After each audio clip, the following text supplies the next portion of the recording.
L'une des conséquences de la dissolution de l'Assemblée nationale, c'est l'abandon de tous les projets de loi en cours d'examen. Fin de vie, fusion de l'audiovisuel public, orientation agricole, tous ces textes devront repartir de zéro après les législatives.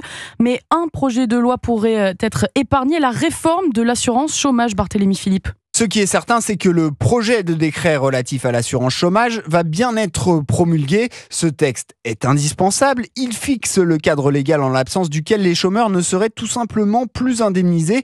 Son entrée en vigueur est prévue le 1er juillet. Dans un premier temps, il prolonge à l'identique les règles existantes depuis 2019, la durée d'indemnisation à 18 mois ou encore l'activation des droits conditionnés à 6 mois de travail sur 2 ans.